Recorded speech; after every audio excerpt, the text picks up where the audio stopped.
Hi, I'm Joe Belfiore with the Windows Team. We're happy to have you join in our Windows 10 technical preview. We've designed the tech preview so you can see what we're building as we're building it and tell us what you think. We hope to involve tech enthusiasts like you in our software development process over the next several months so that your feedback becomes part of the next version of Windows. Tech enthusiasts. Before I give you a quick tour of what's in this preview, there are a few things you need to know.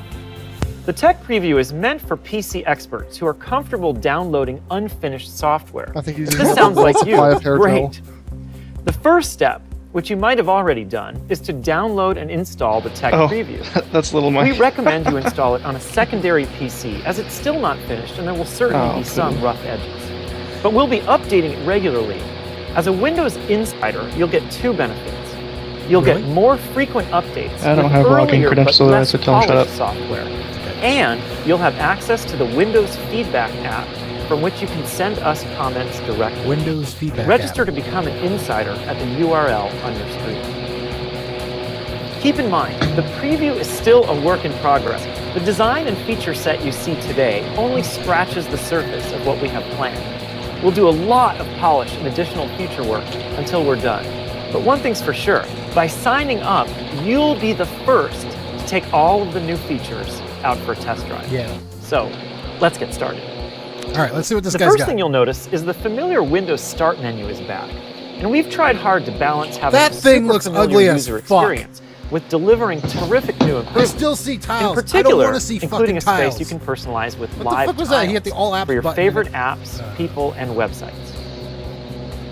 Search is back, and we've put it both in the Start menu and on the taskbar. So whenever you're looking for something, you'll get results from your PC, that's kinda but cool. also from the web. I don't care One of about the web, biggest turn new the web features stuff in on. Windows 8 was the Windows App Store. But when you ran an app, it was always full screen, optimized for a tablet-type device. With Tech Preview, we're improving how store apps work for all kinds of PCs, including ones with or without touch, and for big giant screens. Thus, apps from the Windows Store now open in the giant same screen on my format that your pants. desktop programs do. You can resize them and move them around. That And should they have have been title done in bars at the Windows top, 8. so you can maximize, minimize, and close with a click. Windows is great at helping people get stuff done. And one of the areas we're looking for feedback in the tech preview is multitasking. Let's look at some of these Bullshit. features. First, we've added a new task view button, so That's you your can quickly multitask? switch between all your open apps. Simple. We've improved the way Windows snap so that it's easier and more powerful. When you snap a window, Windows will make smart suggestions on filling the available screen space with other open apps. You can also now have up to 4 apps snapped on the same screen. Sweet, I can watch 4 porno If you're working movies on a at lot once. of different Yes! projects using different apps and files, try adding a desktop. No, seriously, I like that. Adding a feature. desktop keeps things neatly organized for you. Or you can create a desktop for the things you do at work and a separate one for the things you do Yeah, at because home. that's revolutionary. Linux didn't have that like back in That's a 95. super quick tour of Tech Preview and just the smallest glimpse of what's still to come. If you haven't already done so, you can download the Tech Preview and sign up for the Insider program at the URL on the screen. And if you want more details, check out the how-to section of our website. Thanks for being a part of the Windows community. We can't wait to hear what you think. No, about you the Tech don't. Preview. No, you don't. Oh, Jesus fucking Christ. That's a train wreck and a half. Ladies and gentlemen, welcome to the Noob Shelter. I am your esteemed host, Matt Fugitive. And with me, as always, is the gentleman of the night, Mr. John Porta. Tonight is my co-host. How you doing, John? Good. Sorry about that. Everyone's like freaking out in chat. What the hell is that? Oh my god, what are they playing? Holy shit. Well, we figured we'd entice you guys a little bit with some Windows 10 news to start the day. Yeah, Windows 10. Not Windows 9, Windows 10. They skipped 9. I guess the joke is 7, 8, 9? No. Okay, No. fuck that. Anyways, hello everyone. Thanks for joining us. With me tonight, we got a brand new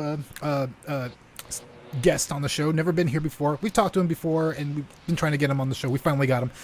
Kole is with us, a.k.a. Nightwolf XY. What is going on, brother?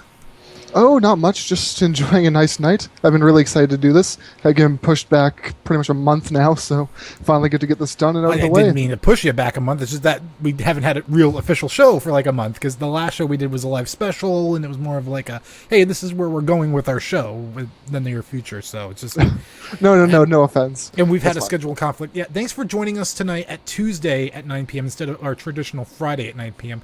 We changed it for a couple reasons. One, we didn't really have a big audience on Friday at 9. At first we did. We had big, huge audience. But lives happen and people got jobs and everyone's starting to grind and WoW and like other places and stuff. So, and getting in game. And then WildStar dropped and yeah, so. And then, Not of course, naming names. yeah, Andrew. exactly. Well, we're not going to knock Kanori. Kanori, he's not going to be on the show tonight. We'll get into that in just a minute. But also, a lot of us, especially me, have gone through some personal stuff. The wife got a job, and now I can't do the show on Fridays at 9 o'clock because I got to watch my kids. So Tuesdays is the only option we have. So from this day forth, Noob Shelter will be broadcasting on Tuesdays at 9 p.m. until my wife's schedule switches again. Yay for fatherhood and husbandhood. And I miss being 20 again. I wish they had this technology when I was 20. I'd be broadcasting I'd be broadcasting 4-hour shows a week. So, but anyways, so we're here and we're gonna tough it out and we're gonna do it. This is our season finale. I'm kind of excited. I'm glad. I'm a little bit tired because I haven't gotten any sleep. So bear with me. It's not it's a normal thing on the show where I'm always tired. So. John, so what's going on, dude? I haven't talked to you in like almost a month. How's things? Good. There's I'm not even gonna say what I've been playing recently because I'll get like 30 minutes to talk about it. But yeah, no, I've been doing a lot of 3DS stuff, and then nice. Yeah, that's pretty much it. Like I stick close to what I like, and I'm really trying to do WildStar, but like I did burn out pretty hard on MMOs, so like I'll get on and go through a couple quest hubs and then just get tired and go back to Netflix. I played WildStar for like a day and I got burned out on it already. It's like, oh my god, it's tough. It is. And then I also played they had a free trial of Guild Wars 2. I jumped in on that and I played that for a day and got burnt out on that as well too. I don't know if it's not WoW, I just can't stay attached. I don't know what it is about WoW that they have over everyone else that just sucks me in like a frog sucks in a fly. One thing I will say, completely off topic, I'm really upset with Riot for taking away Ascension. It was an awesome game type, and it drew me literally back into the game single-handedly, and then it's just gone again. Riot killed Ascension? Yep, it was an event, which sucks. I know what it is. That does suck. What the hell were they doing? I thought that was a pretty popular one. I mean, correct me if I'm wrong, chat room, but I thought that was popular. I even played Ascension once or so many moons ago when I was a big loler. Yep. So I'm sorry. But how's everything else, Porta? Good? Ready to rock on tonight? Go strong? End strong, I should say. Absolutely. There's a lot of really exciting stuff we need to talk about. Oh, yeah. Lots. Yeah, it's going to generate a lot of hype, I hope. Lots. And, of course, Kole joining us for the first time tonight. What's going on, man? Oh, not much. I just like to kick in on the League thing. It feels like Riot Games is sort of like a really bad parent. They give you something really, really nice, then you don't do anything and they take it away. Yes, exactly. And that's kind of why I gave up on LoL for a while there. It's like, yay, I got cool stuff, and then like, oh, hey, it's like you're up, and down. It's like a bad roller coaster, kind of, too. A bad analogy. I'm sorry. I haven't played LoL in a while, so I don't really have a place to say anything. So, anything else interested? I mean, talk about yourself, Kole. I mean, you're our guest tonight, man. I mean, the floor is yours for however long you want. There's not much to say right now. I'm going back to school for computer networking, and once I'm done that, I'm probably going to take streaming a little bit more hardcore. It's been one of those hobbies I've done on the side, but as soon as I'm done this year's coursing, I think I'm going to be going hard and seeing if I can do it at least professionally or semi. That's what that this is pretty much a hobby. I mean, we're going to be doing some big changes next season. We will be going to a dedicated show every 2 weeks to start. 90-minute, still 90-minute time frame, Tuesdays at 9. But we're going to try to get more of a schedule for you guys, so you're not like, well, when are they coming back? And then like we actually come back and you guys are like off somewhere else because you're not expecting us to be on the air. So, but Kole, thank you for joining us. John, thanks for being here. Real quick, we do want to talk about some changes here at Noob Shelter HQ. Kanori will no longer be on the show. This was supposed to be his last episode, but he had another obligation he had to attend to. So we thank him for his many months of service and doing 8, or I even forgot the episode count, 8 or so episodes with us. I forgot the count. I didn't even number this episode. I just called it season finale. But yeah, so thank you, Kanori, my brother, for being there and helping us get this kicked off. We appreciate all your hard work, and we hope to have you on the show again soon when your guild and stuff allots for it. So he's off doing bigger things on World of Warcraft, but not gonna. But that's his thing. He wants to do it. That's cool. I respect him. Hopefully, I'll see you in October, bro. So, anyways, let's get into it. So, as you've seen, our intro video today included a little bit from some guy who looks like Raul from, or not Raul, what was that guy? I can't remember. It was the bellhop, or the front desk clerk. Any of you guys ever seen Fear and Loathing in Las Vegas? Yes. Kole? No, sorry. Okay. Well, then, John, you would probably know this. When Hunter S. Thompson, a.k.a. Raul Duke, he goes into the second hotel where all the cop convention is, the guy at the front desk. Yes. That's who that guy fucking reminded me of. If you need... Oh, Sven. If you need anything, just call me Sven. You got it. That's who he reminded me of. I should have brought that... If I had made that connection earlier, I would have had that video up to go side by side with that. But, so Windows 10 is coming out. Did you guys see the video at all? Were you watching it? Kole, what's your thoughts? I mean... OSs are a big part of gaming, so that's why we cover them. I think as long as there's some features that are prevalent or useful in gaming, I'm going to upgrade anyways. That doesn't mean I'm going to like it at all. As Windows 8 was a tablet or mobile interface, so I'm hoping they step away to that and go for a more desktop-oriented thing, but it just seems like it's not really going to be useful in either aspect. It doesn't really know what it's going to be. It's not a full tablet. It's not a full desktop-oriented operating system, so I'll have to see him play with it, but it just feels like it's missing something. Right, yeah, exactly. And it's... I don't know. I like Windows 7. It's just there. Everything worked right out of the box. And Windows 8 kind of... Again, the Metro interface... And the Metro is still there. They're saying they got rid of the Metro. It's not. They didn't get rid of it. It's still there. They just integrated it with the Start button now. Because they still want you to have those live tiles. I'm pretty sure those live tiles are like data miners or something. I don't know. What about you, Porta? What did you think? So my thing, I'm gonna be real generic and stupid about it. I'm gonna do like I have done with every other operating system. Is I will let other people dive into it and derp around, and if they can break it, awesome. If they can't, then I'll get it. I mean, like I've got people set deep in the tech industry, whose opinions I greatly value, and of course that's kind of what I'll base it on. I'm not going to go out and buy it. I'm going to let all the tech giants and the people that do the same thing we do but are more popular and have the money and the collateral to do it, to go ahead and break their crap using it and then give us the results, or have it work right out of the box and then go from there. The one issue I take with Microsoft and the new Windows 10, other than the fact that they skipped 9, but whatever, I think they're just having Mac OS envy. Is the whole they're pimping, oh hey, now you can have multiple desktops on your computer. I am an avid Linux user, folks. My file server right now is running on Debian. I forgot the version. I think it's... I don't remember. But anyways, I'm running a Debian file server here. I got a Minecraft server running off of it. I got it all set up within like 48 hours. Record time for me playing with Linux. But the whole multiple desktop thing has been a part of the Linux ecosystem since the 90s. I remember the first distro I played with was Red Hat 6, and it was there. it was already embedded into the operating system. So Microsoft kind of pimping it off as like, this is a new awesome thing. Yeah, it's new and awesome to the Linux users, but not to me or anybody else who's a power user. We've been there, we've done that. We've installed the third-party apps to integrate that functionality into the operating system itself. You're not impressing me. That's the issue I take with that. Other than the fact that they still got the fucking tiles there. Get rid of the fucking tiles. Fucking nasty, disgusting tiles. Ugh.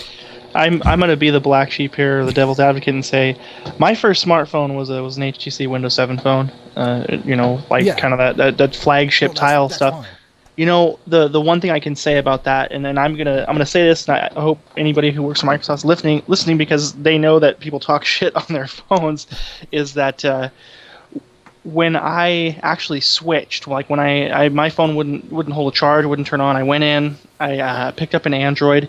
I'd had a Hotmail account for forever, and when I plugged it into the Android device, it picked up all my contacts, just hands-free. There's no setting in a Windows phone for you to manually save contacts to SIM cards or move them to SDs or anything like that. There's no option for it, but it did it. It was a hands-free thing, and I really liked that. So okay.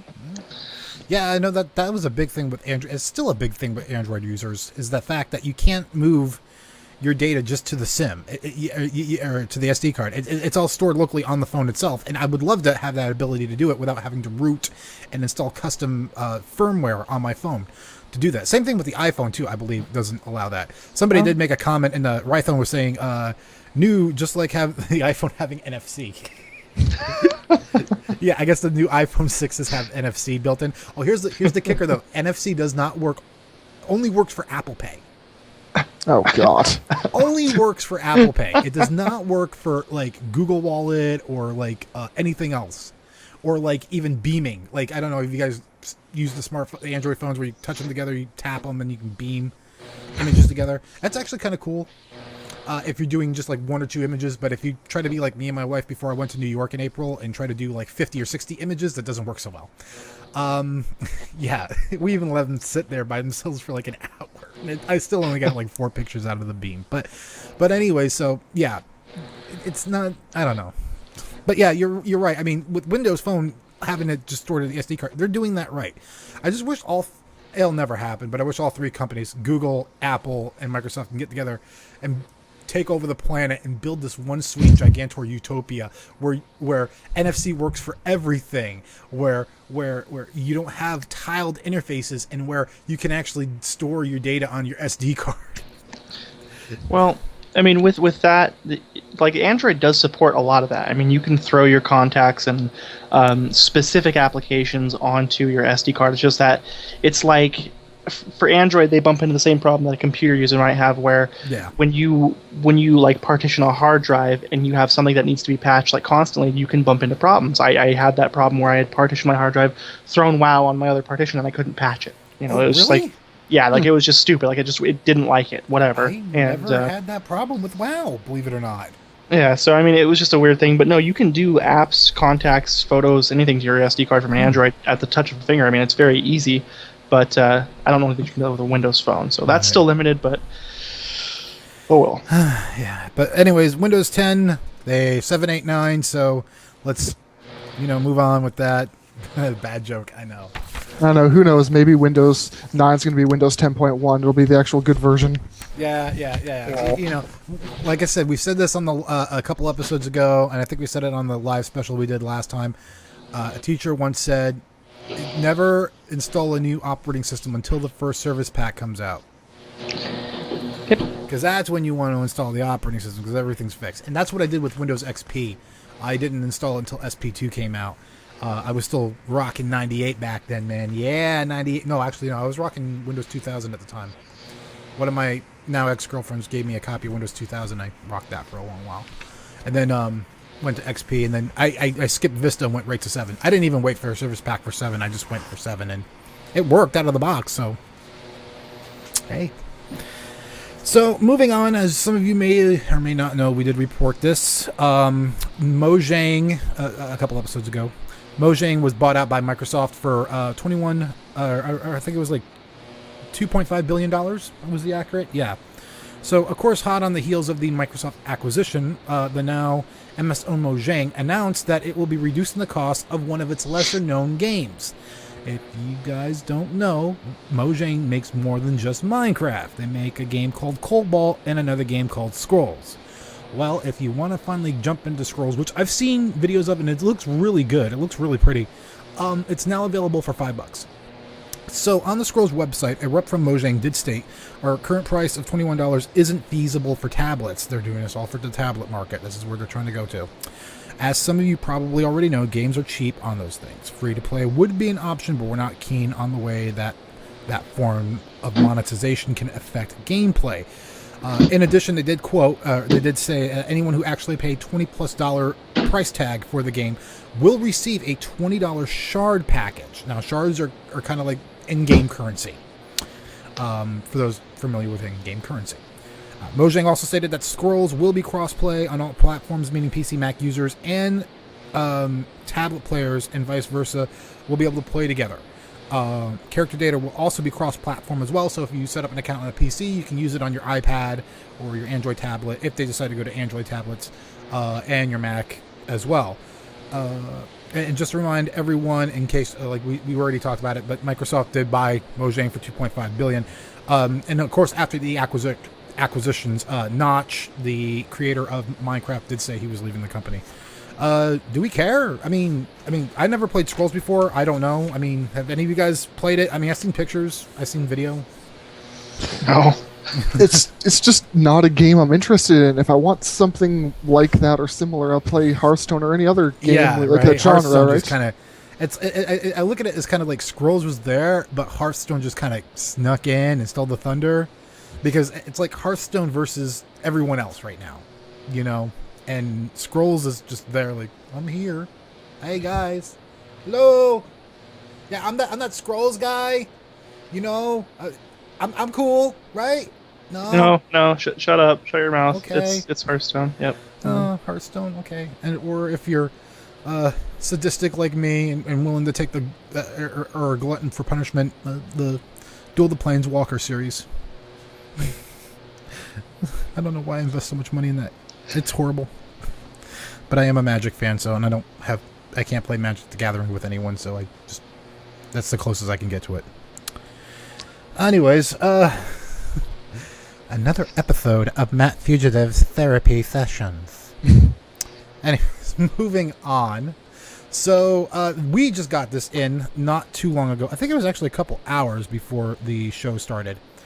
So Nintendo, as some of you may or may not know, is they're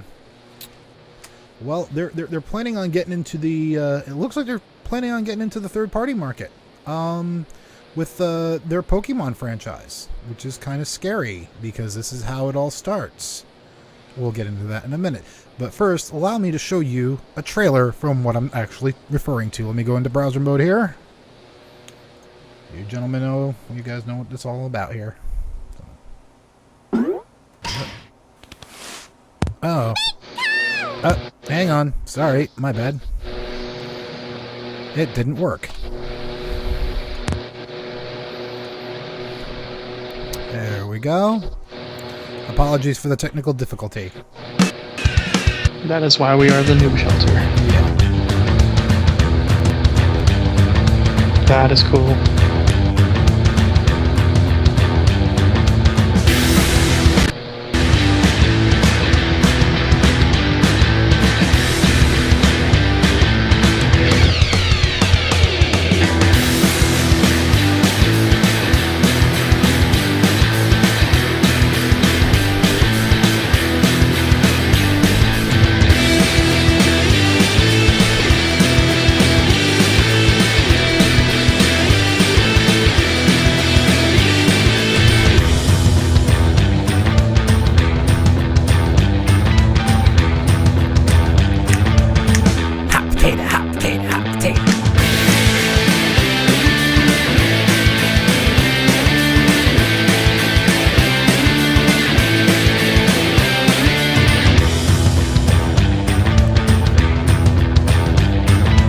With that, I can no longer monetize this episode.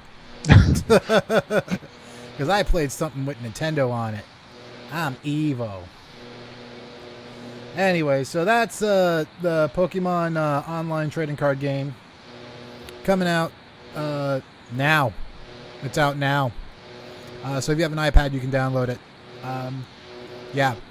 Thoughts?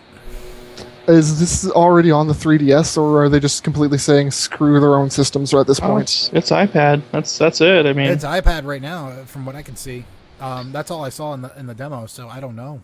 I didn't really get a chance to do too much research on this because this is one of those kind of this just in type deals. But yeah, it's looking like it's just iPad. I mean, chat room, if I am wrong, please by all means correct me, because I love being corrected by my chat room and made to look before.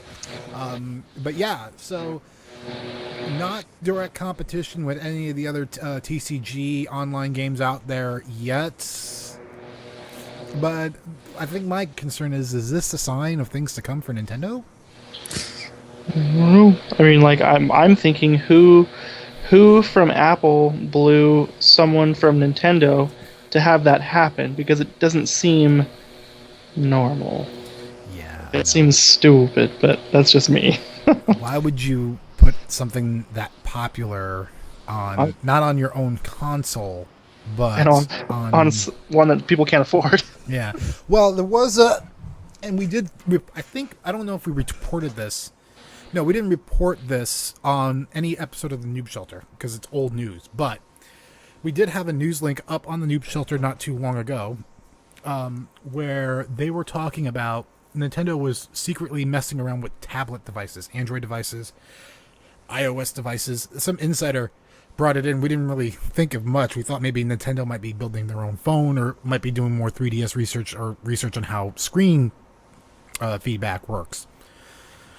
But yeah, I don't know. After seeing this, I'm hoping that they don't go the way of the dodo and go third party like Sega did and just give up on the console market. I mean, back then, yeah, I could probably see it because the Wii U wasn't doing that well. But with Mario Kart 8 out now and the new Smash Brothers game coming out and a whole bunch of new Zelda title coming out and a whole bunch of new other titles coming out, it's like it gave new life to the Wii U, and that's what we're Hyrule Warriors. Thank you, Porta.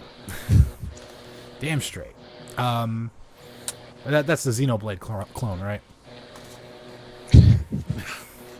I don't know. I don't know what that is. I knew, but Dynasty Warriors is what I've been told. Dynasty Warriors. That's what I'm thinking. But, yeah, sorry, yeah. I get the Warriors. Too many Warriors. Sometimes I get Dragon Warrior mixed up with with Dungeon Warrior. Anyways, yes, it's Dragon Ball Z. That's all it needs. That's a topic for another day. But anyways, so yeah, I don't know, guys. I'm a little bit concerned with that, but I mean, we'll see what happens. Good luck, Nintendo. I have all the faith in the world that Nintendo's either going to be very successful or fail miserably, and this doesn't seem like it's going to fail miserably. So here's hoping that it's a sign of good things to come. Well, yeah, for the third-party market, but why not put this on your own console? Well, maybe they are going to. It's just it doesn't mean they have to do it right away. You know, that's just. I mean, if that happened, that happened. Well, that did happen. So I'm expecting Mac OS operating system to be ported to regular PCs now, and then I expect it to rain cats and dogs and snow in the summer and rain in the winter. Well, I guess if you live in the East Coast, that tends to happen once in a while. But anyways, moving on. Touching on some more Nintendo news. Those Amiibos we talked about a couple episodes ago, the little NFC character figurines, they're now available for pre-sale on Amazon's website, so go get some. Over the last few episodes, of course, we talked about it. It's kind of Nintendo's answer to the whole Disney Infinity / Skylanders gimmick that's been going on, but they're doing it kind of better, and they call it Amiibo. And again, it's got like a little NFC thing in it, and you tap it to your Nintendo 3DS or your Wii tablet, and you can download the characters into the game. Currently available for pre-order is Peach, Donkey Kong, Kirby, Link, Mario, Pikachu, and Yoshi. I believe this is in collaboration with the oncoming Smash Brothers release. Actually, it is. And then also coming soon will be Fox, Marith, Samus, Villager, and Wii Fit Trainer. So what it will do is NFC, put it on your Wii tablet or on your 3DS, and deposit your Amiibo in-game via NFC and allow you to level them up and build up their stats. So kind of like you start with a level 1 Mario with nothing, and then by the end you can have like a level 20 Mario with like super powerful moves like super fireballs and stuff like that. And, you can take them and battle them across over the Wii U, over the network, or through 3DS. Meet somebody in the street. Yo, I want to kick your ass and brawl. Here we go. Eat my level 15 Yoshi. Yeah. So, is this the next generation of DLC? Because it feels like it doesn't specifically add anything to the game. It's just an add-on. Right? Yeah, it's kind of like physical DLC. Not only do you get the stats and stuff from the download, but actually get a cute little figurine to go with it, you know? Well, I have one question. Can I be a little bit racist here? Just like once, like one. I mean, so go ahead. I think okay, maybe it's not even racism. Maybe it's that like the competitive Pokemon play in Asia is strong. It has always been that way.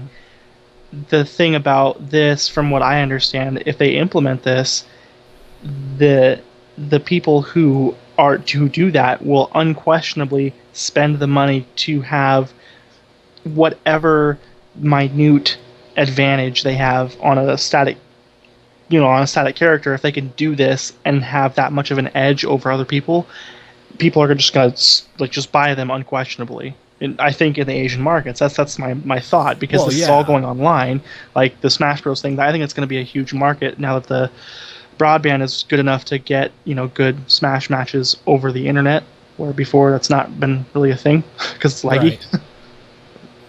Yeah, I don't want to call that racist. That's a good analysis of the situation. Like, yeah, exactly. I agree with you wholeheartedly. I mean, it's. So anyways, if you're looking at this right now at the screen, you can see I'm kind of giving you guys a little bit of look at what these things kind of look like. Now, some of these are just, I believe some of these are concept, because some of them look really CGI'd.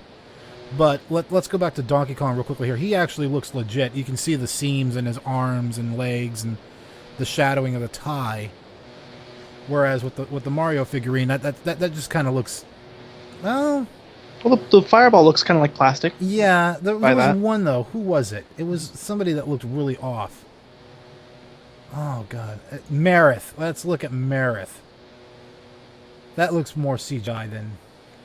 I could be wrong. This could be really articulated plastic stuff, but... Yep, for $22. Yeah. Yeah, the actual cost right now, I think, $12.99. Oh. And free shipping and handling on orders over $35. I don't think it's Prime eligible yet. It probably will be when it comes out, because it is sold by Amazon.com. So here's what I'm really afraid of with these things. Is there going to be like 50 different Kirby's for every power he has? Or is it just going to be one static creature? No, I don't think so. I really don't think so. What I'm thinking is it's going to be, you have the decision of how you want to level them up. So you download them. I mean, you could probably upload 50 Kirby's in there, like with like different stats and stuff like that if you want. But I don't think they're going to come like, oh, you got to buy this Kirby to get this stat and then that Kirby to get that stat. You know, I don't think it's going to be like that. And these are going to be dropping on December 31st. They do have a date on the Amazon website now. So, is that what you were kind of referring to there, John? Yeah, I mean, I think... Or, I'm sorry, Kyle, or Cole. Sorry, Cole. One of those are right. Yeah, okay. What were you saying, John? Oh, I'm going to have that Kirby. I mean, like, I'm an American consumer. I just spent money that I shouldn't have spent on the new Kirby title for the 3DS. It's going to happen. Kirby's a good, awesome game, though. I mean, Kirby is a really awesome game. So it's easy, it's fun, and like it's like the most nostalgia out of any game. I've like the NES version is like the coolest thing on the planet for me still. Right. Like. Anyways, moving on. So that's come again. December 31st, New Year's Eve, is the expected launch date of the Nintendo 3D or the Amiibos. Sorry. And then don't forget the new Nintendo 3DS, the console with the horrible name, is also coming out soon too, next year. We were debating on call it. We really want it to be called Super Nintendo 3DS. That would be more. But anyways, so moving on. So Sony has confirmed it's. If you guys heard back in when we did E3, Sony was talking about launching PlayStation TV. They just confirmed their lineup, scheduled to be released on sometime, on October 14th. Sony announced its release day lineup for the PlayStation TV. The PS TV is a micro console that enables you to stream PS4 games to another HD TV in your home, as well as selected PSV, PS Vita, PSP, and PS1 classics. Now, close to 700 games are going to be available come game day, and some of the select games include Metal Gear Solid, Killzone, Rayman, Tomb Raider, and the Little Big Planet franchise. Now, the cost is going to be about $100 for just the box and an HDMI cable, and then $140 for a bundle that will include a DualShock controller, PS3 DualShock controller, an 8 gigabit memory card, and the Lego Movie video game, and a USB cable and an HDMI cable will also be included with that. Now, word is that other bundles will be coming out, and also be including a Walmart bundle, which will include Sly Cooper, Thieves of Time, and another bundle which will include the Adventure Time Nameless Kingdom bundle. Both are scheduled to be available around November, so holiday season. Right, can you drop that YouTube link in there for me, too? There should be a YouTube link attached to that.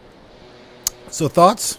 I mean, that's kind of cool. Way to go, Sony. Yeah, I mean, there's nothing wrong with it. If it does what it says, it could be cool to be able to stream to another part of your house. So, as long as it doesn't lag, or what's the problem with it? Right. Yeah. I mean, I think that's the one thing that everyone's concerned with, that I'm concerned with. Now, when we come back from hiatus, I do plan on having a full-on review of Steam streaming capabilities now that I actually have a fully functional laptop. But a lot of people are concerned with the fact that there's going to be lag, and you got to expect that, especially if you have a shitty router like I do. I have this really crappy Netgear router here, and it's horrible and it's garbage, and I got to get rid of it. But what about you, John? What do you think? I mean, I know you're not a PlayStation user per se, but well, not yet. I mean, my thing is that, or my belief right now is that the player base for Destiny is on the PS4 right now. That's what I think. It is. And that paired with this is going to, it adds another really solid like bullet point to my pro list for picking up a PS4. Where I have a very bad history with the PS1 titles. I have a pretty adequate history with the pretty popular PS2 titles. Mm-hmm. And I've just been a big fan of a lot of stuff that they've put out on both the PSP, the PS3. All these things, are going to be a reason for me to, like, if I find that something tickles my nostalgia nerve, if they put out, like, Marvel Ultimate Alliance, like the PSP version, I'm going to get it. Like, I just love that. There's a lot of incentive for me to go buy one now because I know that the Lego game titles are good, and they have a great history with single player games, which I'm a big fan of. Nice. The other thing I gotta know is, like, it seems on the Noob Shelter we're very Nintendo, PC, Sony sided, and we just like, fuck you, Xbox. But that's okay. It's okay, because I will have somebody, hopefully, when we come back, that is diehard, bleeds Xbox green and white and yellow, and they will put a fucking fork in us or some shit like that. Can you have me on? I want to tear him. I want to dig in there, but I'm not stopping until I see blood. I'll make that so. I talked about him earlier in the show. Andy Drains. He's a former co-host of mine. We're gonna be bringing him in eventually, one day, hopefully. He's on the East Coast, so it's hard for him to get in because we broadcast at midnight his time, and he's usually sleeping. So let's go ahead and show you guys this trailer for the TV, PlayStation TV, which just dropped yesterday. So hang on there, and we'll do this for you real quickly here. I always hate it when it does that. Can't I just add a... I thought I had that fixed at one point. There we go. PlayStation TV, here to offer one simple solution to your family's entertainment needs. The PlayStation TV system is a sleek, compact device with a wealth of PlayStation media and family-friendly hit games, like the Lego Movie video game, Sly Cooper Thieves in Time, and MLB 14 The Show.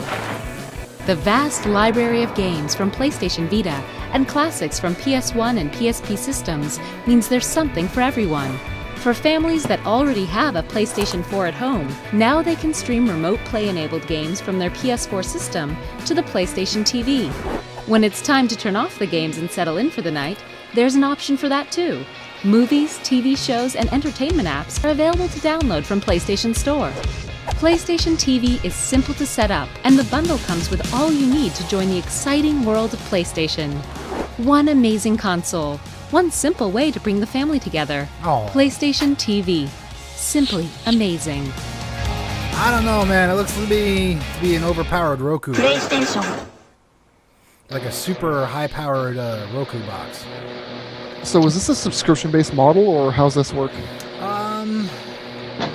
If I remember correctly, from my extensive research on this, it is not a subscription-based model. It's if you have what they do, they have the PlayStation Store, and you can buy things in the PlayStation Store. That's where this is coming from. I don't know if Sony's going to go to a subscription-based model yet. They have the PlayStation Plus network, which I'm a member of, and all that really does is lets me play online, which I don't do, but gives me 2 free games a month, which I do get. And a lot of them are pretty freaking good titles. Like I got BioShock Infinite saved on like a PlayStation 3 that I need to play. But as far as what they're going to do with this, I'm not exactly sure. Maybe they might go to like a Amazon Prime type thing with their PlayStation Plus subscribers, let you rent a movie for free once a month, or a TV show or episode. I'm not exactly sure. They haven't really said much about it other than like, well, this is what it can do. You can download games from or TV shows and movies from the PlayStation Store and watch them there. It'll support the apps that we currently have, which is Netflix, HBO Go, Hulu Plus, and so on and so forth. So it's like I said, it's like a highly overpowered Roku that can play PS4 games. How much would you pay a month if it was a subscription model? That's if a you good got question. all those features, I think they are missing out seriously by not having it as a subscription model, because I don't want this because I don't want to pay for everything I have. Right. But if it was a Netflix system where, hell, $15 a month and I can play new or new-ish games, that seems much more appealing to me. You know what? I'll trump everyone on that. I will pay $100 a year. $100 a year. Not let's not do month. Let's do year, because a lot of people are doing the year thing now. Amazon's doing the year. Xbox is doing the year. Even Sony, with their PlayStation Plus, has year-long subscriptions. I would pay $100. I would pay $99 a year. I would pay the Amazon Prime price a year to access everything the PlayStation Network has. Seriously, I would, because they have a lot of good shows up there. They have a lot of good games. Because I know they're going to be doing the what is that? PlayStation Now, I believe it's what it's going to be called, which is going to be their online game streaming service. I know that's coming. So I would definitely pay $99 to have access to all that unlimited a year. What about you, Porta?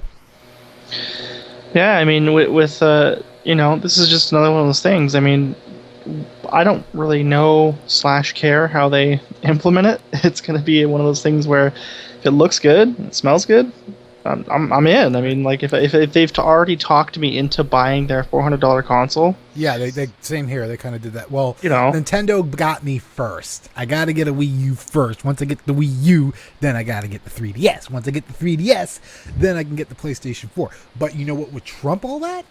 And we've said this out before on the show. Now, kind of going off the path here. Sorry, guys, but I got to say this again. If any Sony execs actually watch the show or care, my opinion, bundle the PlayStation 4 and your Vita. Do it. Seriously. No, it would work. It would work. They would sell so many of them so fast. Because Microsoft doesn't have it handheld, so they can't do it. Nintendo sure as hell would not combine the Wii U and the 3DS. Well, technically the Wii U can be used as a hand, because you get the little tablet thing. Yeah, they kind of already did that. That's the whole purpose of the Wii U. Yeah, but I mean, but still, They would not actually give you a Wii U console with the 3DS, though. It'd be redundant. It would be redundant, but still, that's what Sony needs to do. They need to give out the PS4 and the Vita, and that would make it a first buy for me. It's already a buy. Genius. It'd already be a buy, but it'd be a second buy. It'd be like a second buy for me. Xbox One's a third buy, final buy. I'll buy an Ouya before I buy an Xbox One. Oh my god! Because you can mod a fucking Ouya, man. I've seen it. I would buy an OnLive box before a fucking Xbox One. Good god! I'd buy a Raspberry Pi before I buy an Xbox One. Wow! What else would you buy before an Xbox One? Hallelujah! Praise Klondike the bar. Jeebus. I'd buy a Klondike bar. Yes. Klondike bar. What would you do for a Klondike bar? I would buy a Snuggie. I wouldn't buy an Xbox One. I'm having serious fucking deja vu right now. I think we've had this conversation. Snuggies. Oh yeah, I would rock a Snuggie. I had a Snuggie. They are fucking horrible. Well, they're good the first time you get them after you wash them, but then they start falling apart. Like really bad. They just start falling apart. So you're saying you weren't just a happy, perfect person as soon as you put on a Snuggie? It's not like a superhero cape or anything? Who, me? Yeah. You're the one with the Snuggie.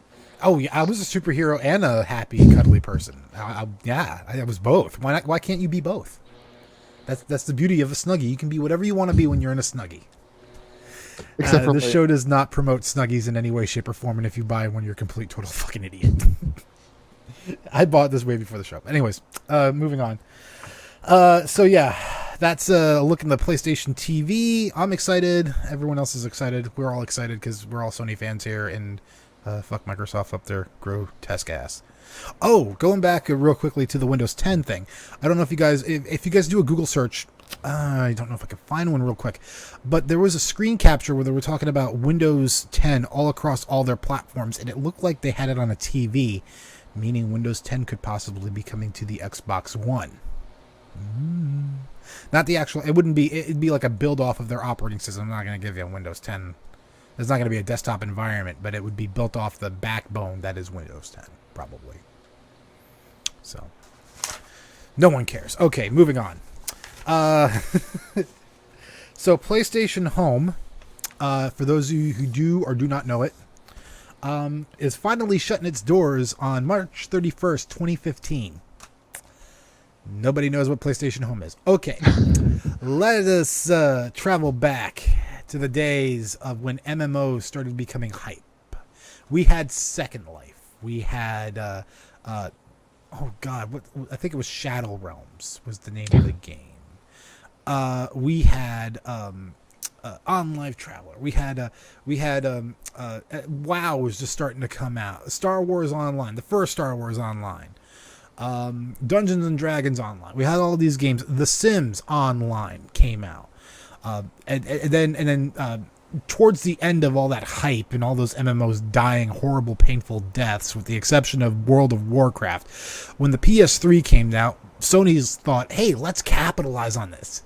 So they created their Second Life clone called PlayStation Home. Now, PlayStation Home, you create an avatar, a full-bodied avatar. You go into your virtual environment. You have a home and all this stuff. You can do little micro purchases, buy little mini games and stuff like that. Now, the one thing I didn't realize that PlayStation Home did, because I only went on it once. I heard horror stories about PlayStation Home, mostly pedophiles and horny old men jumping in and dancing with all the virtual women and stuff like that. Your typical MMO online gaming experience. Let's just say that.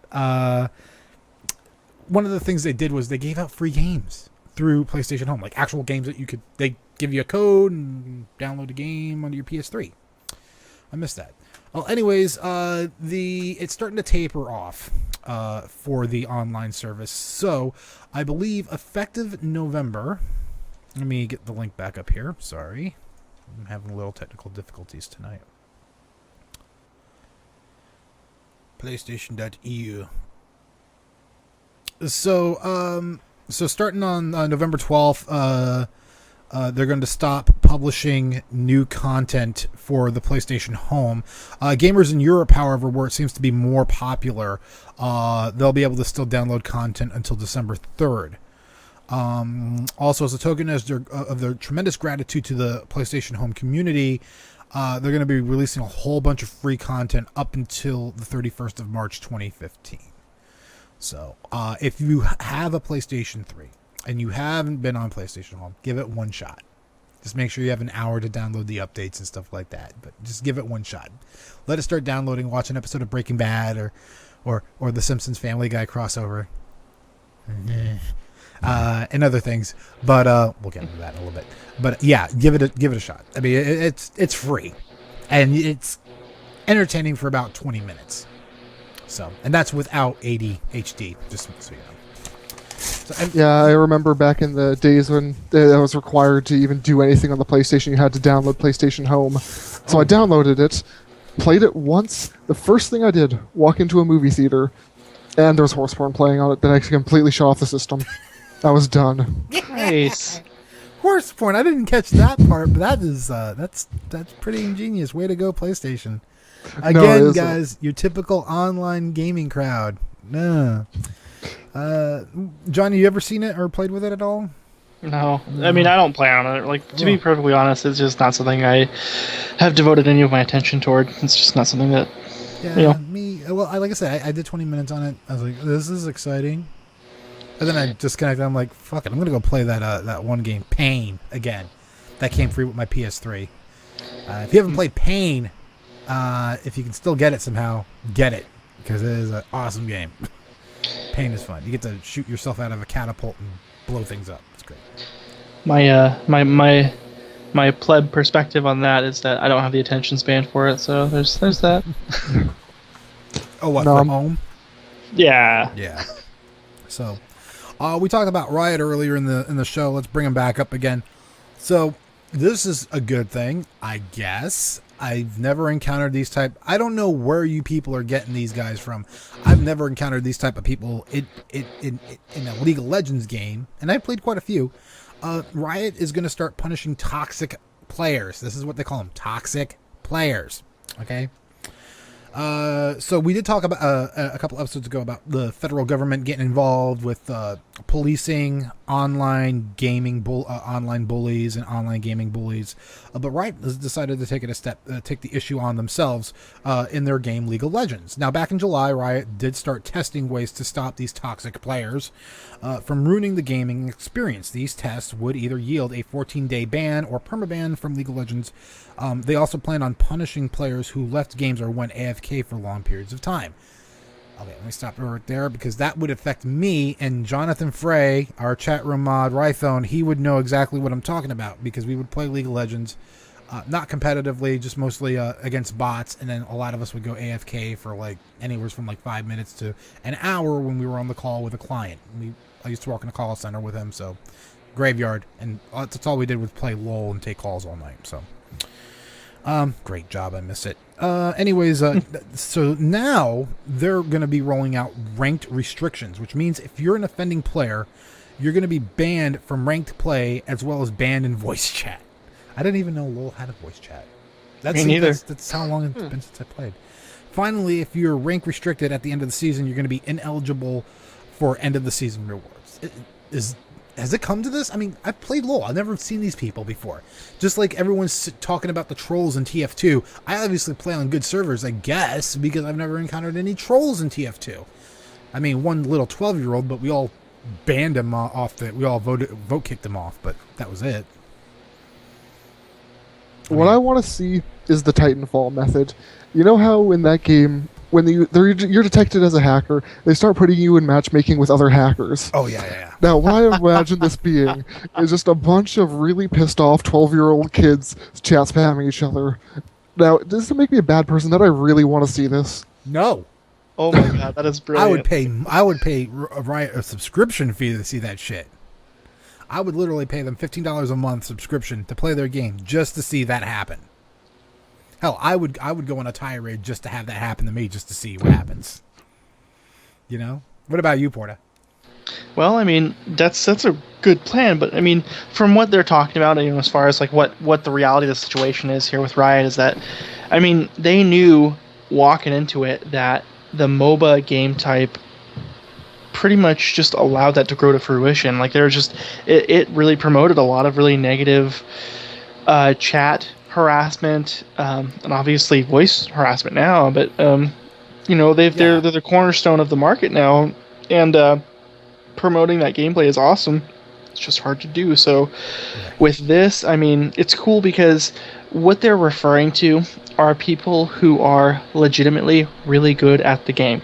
They are good players, but they're like you have these people who are like either hyper competitive or people who get to a certain point where they're like, these other players didn't choose what I wanted them to be, so I'm gonna either troll them as hard as I can or leave. And like for the longest time there have been like very restricted repercussions in that respect. So I mean, that's the whole thing. It's like one of my buddies, I don't know if this makes sense to anybody, but one of my buddies posted a screenshot.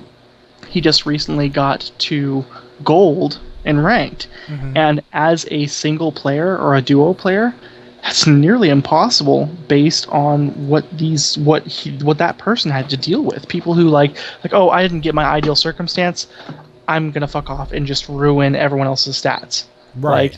Like that's the talk, the toxicity that they're talking about is that these people who leave or people who like talk some heavy shit and troll and then throw are going to get penalized, and that's awesome for everybody because once those people start getting flagged and they start getting removed from the ranked queues, people will be able to progress in the game like they should have been able to in the first place. Right. All of League of Legends Season 3 has had to deal with that. So it's really important. It's kind of huge for the ranked scene. I really which need is to enormous. start following LOL a lot closer then, because I didn't even realize it was that bad. I mean, like I said, I play frequently, and when I can, and I do play with other players, like either on the opposing team or on my team, and random strangers. I've never encountered that. I honestly haven't. Everyone's been really cool. I'm like, if I'm playing a new character or something like that I've never played before, they're like, okay, they're all go take top or take bottom or take mid or go jungle or get this item, they're very helpful. I've never encountered those people though. That's horrible. Yeah, when you hit ranked right now, you'll hit people who are like, if you don't know exactly the same knowledge that the person who is that toxic player knows or expects you to know, they are trashing you. They are taking time out of their laning phase to belittle you.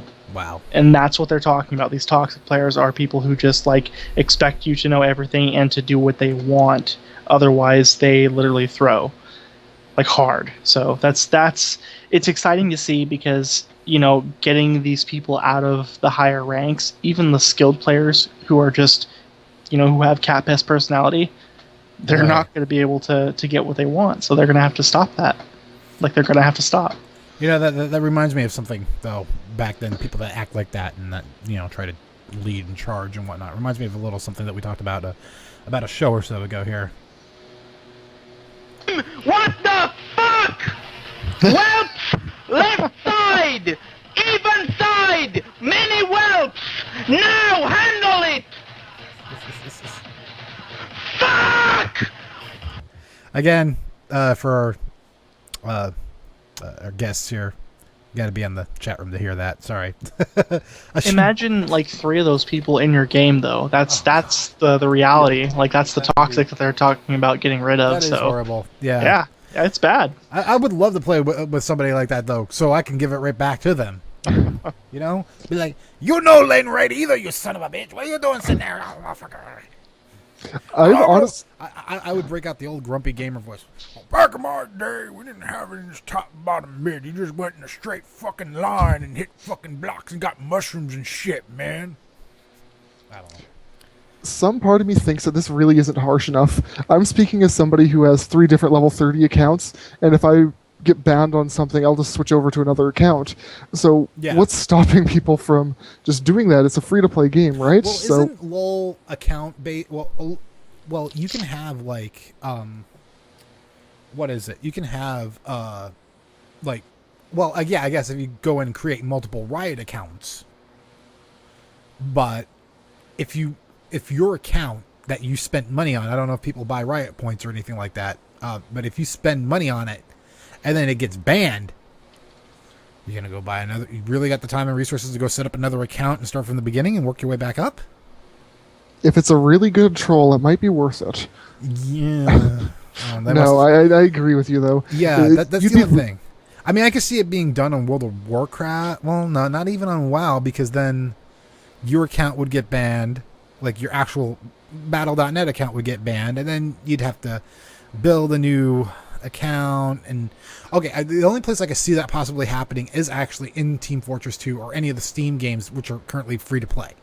Like TF2. That would suck. Yeah. Oh, yeah. I have hundreds of dollars not spent, but like in hats and things that you can't get anymore. Right. Yeah. Yeah, but I can see that happening. Like, if somebody's new to TF, some random wild troll appears, and they don't have anything associated with their account other than TF2. They go in and start shit, and they get banned. Or, although I don't really recall people getting banned from Steam for being a toxic player, mostly because VAC support and their shit's broken or they're cheating or something like that. But yeah, if that were the case, though, just theoretically speaking, they could then go re-download the game and do it. That's the only place I can really see it, though, because wow, you invest time and money in it. If you get banned completely, your entire Battle.net account, you got to go out and buy a new WoW game, or a whole new WoW set. That's like $20 just for the base game itself. Plus, God only knows how much for the expansions. I think it's 20 and then 20 and then like another 20, so 60 plus the Draenor expansion coming out. And then you gotta go and grind and re-gear just to get back to where you were trolling before, just to troll them again. Well, the accounts... I'm tired just talking about it. The accounts are different in nature based on what game you're playing with. You know, like a B.net account, Blizzard would never implement a ban system like this for their accounts because people have spent thousands, tens of thousands on that game. Yeah. Where you think about the League of Legends, where people have spent... Like, my main account, I would hope I never get banned because I've spent a lot of money. Like, you know, probably near $1,000 I dropped about $20, $30 on my account. Yeah, I've spent a lot. I like the epic skins. I support the game. That's how I validate spending stupid amounts of money I'm a conservative spender, though, and LOL. I stock up and store IP and use that for my in-game purchases when I can. Oh, yeah.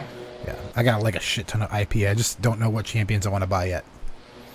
So, for me being still noobish too, lol. But yeah, I mean, go ahead. No, you're just storing IP for the winter. Yeah, I'm storing IP. I'm hibernating my IP like a squirrel hibernates its nuts. Or storing. And then I'm going to hibernate for the winter and then play LOL with my IP.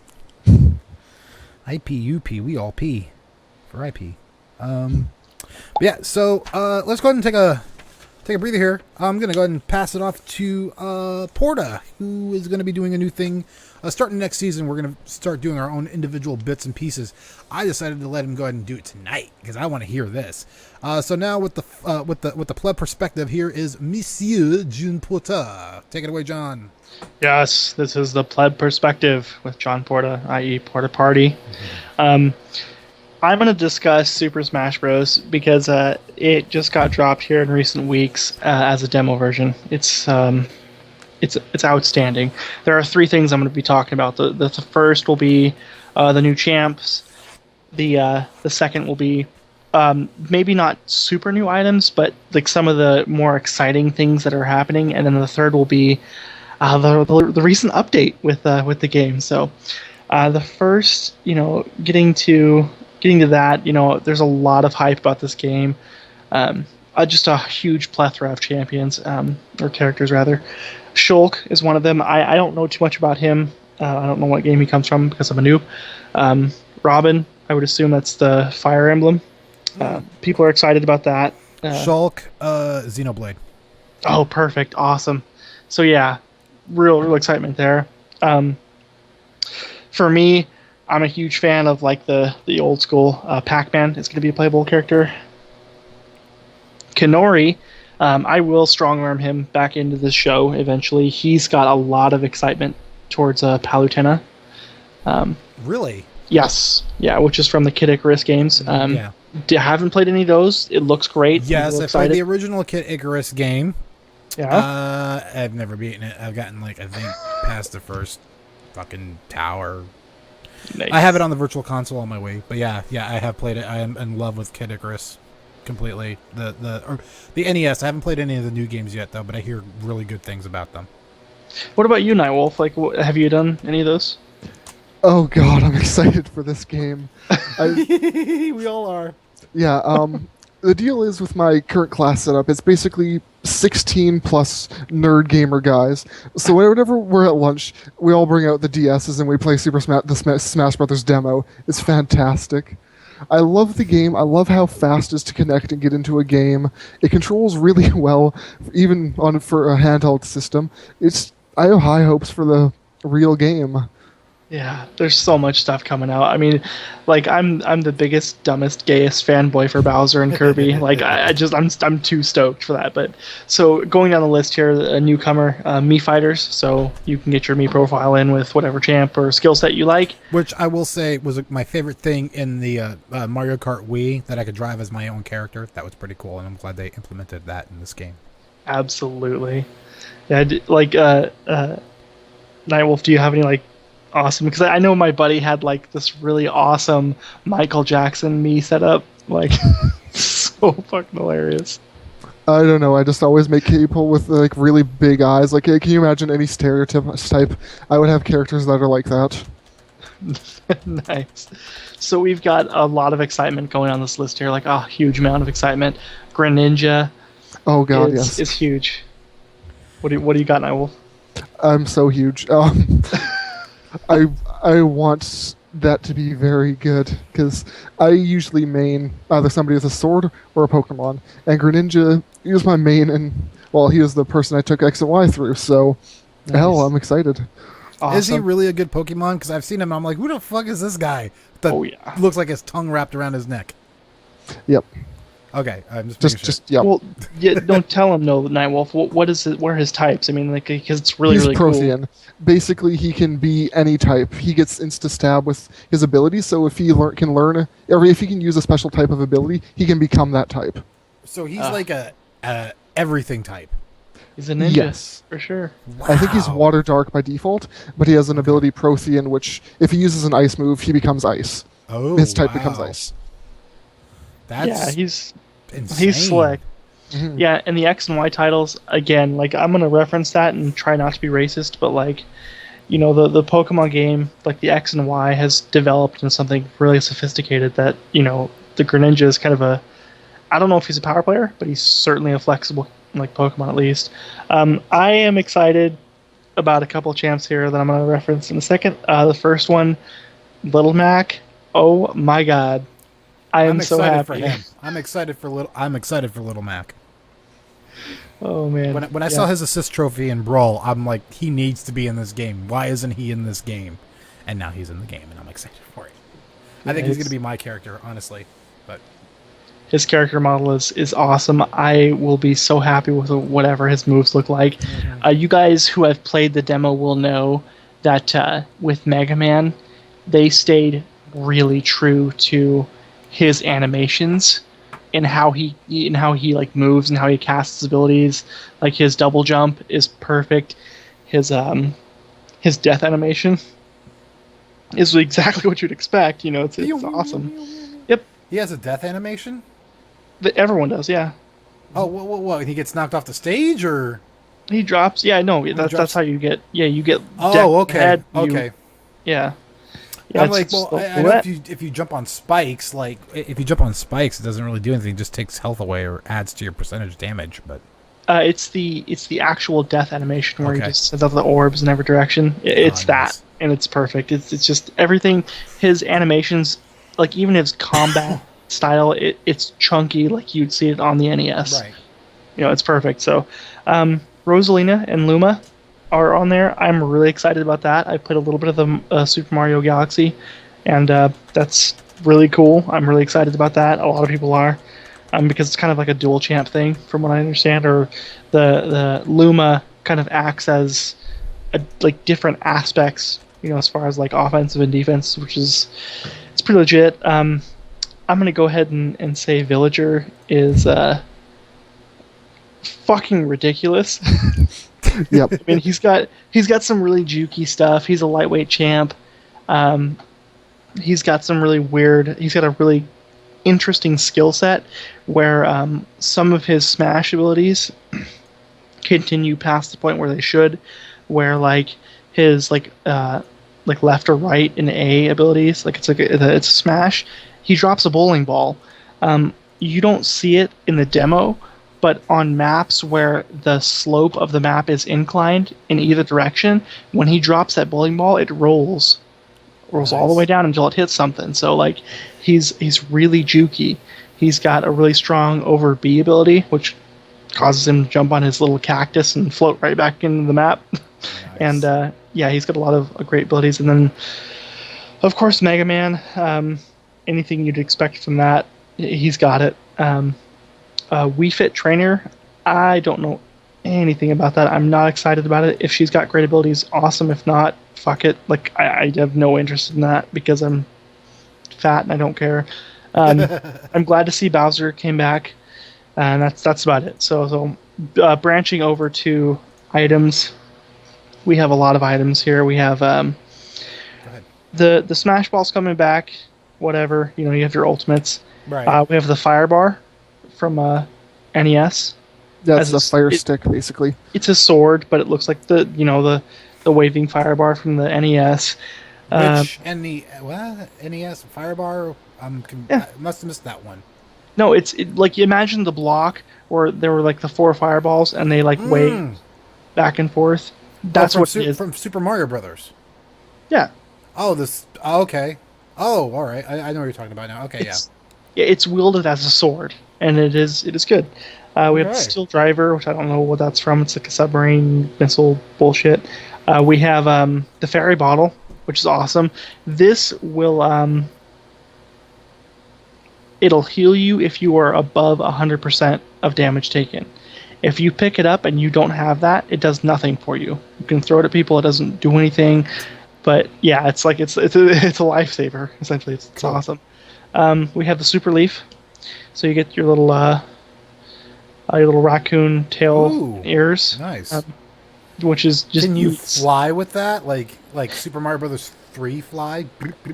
I would assume you can at very least slow fall. I haven't gotten it yet. So. Well, yeah. Okay.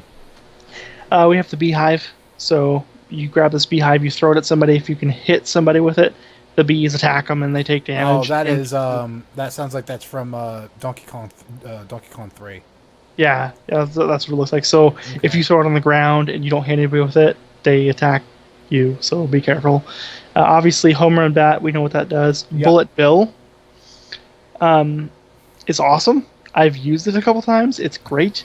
You pick up Bullet Bill and he has a 360-degree attack range where like wherever they are, you can when you hit the button, like when you hit A to release the spell, right, whatever direction you're facing, you can hit people in different platforms. You can hit people straight up, straight down. Oh wow! Horizontally. Cool. Yeah, it's just got all kinds of directional potential, and it's a smash. Oh, it is. Okay. Yeah. Nice. So, and then the infamous. Oh my god, I love this. The Cuckoo.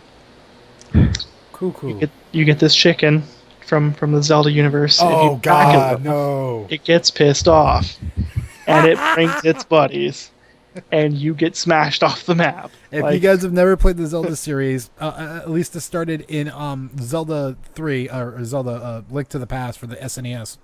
If you hit the chickens with your sword long enough, they start getting really pissed and they start coming attacking you. It's hilarious. It's like they just come out of nowhere and just start, and you take some damage. That's pretty cool though. Oh yeah. Mm-hmm. Daybreak. I don't know what that's from, but it's much like the Star Fox thing. This piece is only a 3-part thing. You get the 3 pieces, and you get a gun, and the gun shoots in like either left or right. But whatever you hit, it's kind of like a home run bat. So. Are you talking like in Brawl where you collect the 4 or 5 pieces? Yep. Okay. I thought that was a Kirby thing. Yes, it was. It was a Kirby era. Yeah, that wasn't from Star Fox. I was about to say. No, it was a Kirby era thing, and the other one you were talking about was from Kid Icarus. Okay, the gun one. Yeah, it's called Daybreak. I didn't know what it was from. It would make sense because the Kid Icarus is firing the gun. So whatever. I'm a noob. No, it's okay. That's why we're the noob shelter. Don't worry about it. Right. the last thing I want to talk about in terms of this game. Is so awesome. You guys are, I would assume everyone's familiar with the 3DS with the Street Pass. I've heard of it. It's just something where, you pass by, like your DS is on, it's in your backpack, it's closed, but it's on, and you can get goodies from other people based on what games you have. Mm-hmm. Yeah. Now, with this, it's a little bit different. It's called Street Smash. This was implemented as of yesterday. Ooh. The rules, it's like, it's kind of like, I don't want to say Pog, but you get a little guy, a little circular icon here, and you try to smash people out of the circle. When you bump into people, you try to bump them out. You get gold, you get in-game loot towards just in-game things like the trophies and what have you. But yeah, I mean it's incredible. You actually have to physically touch another person? Well, you pass by them and they are introduced into your Street Smash, and you need to bump them out. So. Very exciting. It says, as far as the base goes, move your token around and try to knock other tokens off the map. Oh, okay. So you don't bump into them. You don't have to actually push them in real life. You do it in game. Of course. Yeah. Okay. The way I heard it was like, oh, so if you see somebody on the street and your 3DS goes off, smash into them, just bump them, just push them into the street into an oncoming bus, and you'll get coins. Yeah, right. Took your life. But no, you can find more opponents by using the Street Pass, and then enemy tokens move automatically. Mm-hmm. All combatants will try to knock each other out of the map. Okay. You'll receive gold for each opponent you knock out over the edge. However, if your token gets knocked off, the game ends. So there's a little bit of cooldown, and then there are techniques. There are certain ways, because from what I understand, this is one of those Street Pass games that is more closely integrated with the touchscreen. So you've got your little pen, and you get a certain method. You can knock somebody off the map by using a certain path. Basically, the more movement you take, and then you collide with somebody, that'll increase the impact and get them off your map and get you the gold. So, cool. Yeah, and it works. It behaves like the normal Super Smash Bros. Engine, where when you get hit, you have a certain percentage. The higher percentage you have, the more easier you are to knock off the map. So, very exciting. I think this is an awesome implementation of the Street Pass technology they've already provided, and it's just more hype. I'm just so thrilled. Now, have any of you guys encountered the... I don't think you guys have yet, because you guys would be raging against some machines right now. Bad pun, I know. Have you guys seen or heard of anybody having issues with their circle pads? Yes, I've only seen articles of it, but it's neat. When through the active wear and tear, the circle pad completely comes off on some people. Whoa! Yeah, I got pictures of it right there. If you guys are watching, you can see that some people have broken their circle pads. I only got 2 here, but and this is from it's on My Nintendo News, but it's coming from Kotaku, where they play so hard that the circle pads break, literally. Like, either the piece will fall off, that rubber piece will fall off, which I think could easily be glued back on. But then there's issues like this one where part of the actual hard plastic of the circle pad breaks off. I haven't heard anything else about this other than that one story, so I don't know if that's an actual thing. But oh, sorry, go ahead. Oh, go ahead, John. I would say that's severe abuse. I've had my 3DS for 3 years now, and I understand where it stops, and I don't try to push it past that. If any retarded AT&T customer jackass decides to push it or try to get more out of that by forcing it further, anybody who had an N64 will understand, joystick technology is very sensitive, and you can really fuck up your controller if or you're your not hand careful. if you played the Mario Party series on the N64. Yeah, it's technology. It's great. It's perfect. It's just not that robust. It's not designed to withstand that sort of torture. And I should note that a lot of those pictures that I've seen, especially the two that I've shown, have come out across the pond from Japan. So those guys are intense game players. Those guys they'll throw their DS if it'll win them a match, probably. Not trying to be racist or anything. We're not trying to be racist tonight stuff, But, well, we're talking about like 300 plus hours of gameplay on like intense gaming on that console. Like that sort of stress, I would understand that it breaks, but at the same time, they must understand that as well and be like, all right, let's replace. Let's get everything on my SD, get it out, get it on the new console, so that I can give that thing that amount of abuse. Like Americans probably won't ever bump into that problem. Yeah, we probably won't. What do you think there, Kole? Other than it's a kind of a control gripe I have with the game itself, because you can only move the character with the joypad. You can't use it with the D. The D-pad's only for taunts. So I could see there being a lot of extra abuse through that. But I honestly don't think I'm going to be breaking my circle pad anytime soon. So it's not my problem. Well, if people want to go ham on it, go ham. I do have the Bluetooth expansion pack for my 3DS. I'll probably post pictures later, but basically I have this thing where my 3DS sits in a larger console because it fits my hand size, and it has a second not D-pad but the circular thing there where like I can use both. I think it was made for Kid Icarus, but no, it's a great thing to have, and it cost me like $5. So cool, that's not bad. And that's the Circle Pad Pro. It doesn't work on 3DSs. It's just for the standard DS. Okay. And not 2DSs, not 3DSs. Sorry. Okay. It works on the 3D. Okay. That's it. Cool. All right. Well, John, awesome. That was really awesome reporting. Thank you very much. I'm really like. You've outplayed me, my good sir, with your extensive research and your actual hands-on experience. But yeah, I'm looking forward to myself getting a 3DS sometime soon. Probably when we come back from our hiatus, I will have a 3DS, a Wii U, and possibly a P4 in my possession, and I can actually be more hip to the lingo that you kids are. That's why I'm the old grumpy gamer on the show.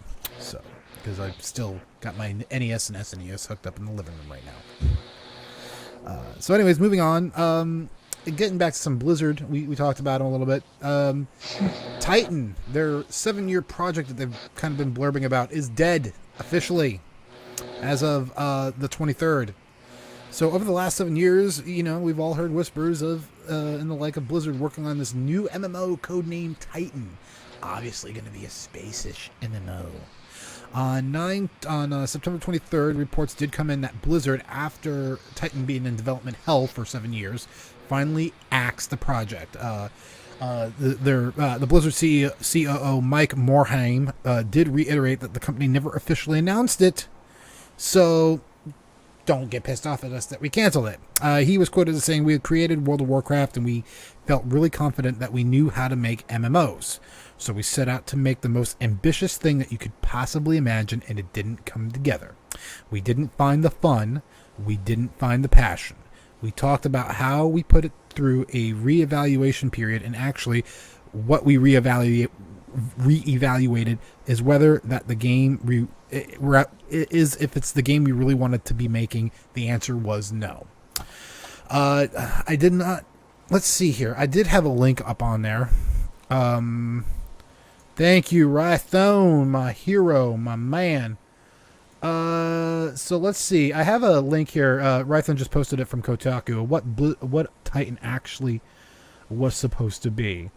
It's supposed to be, according to some people that they spoke with, a place on a near future version of Earth, science fiction depiction of the world where mankind has successfully fought off an alien invasion.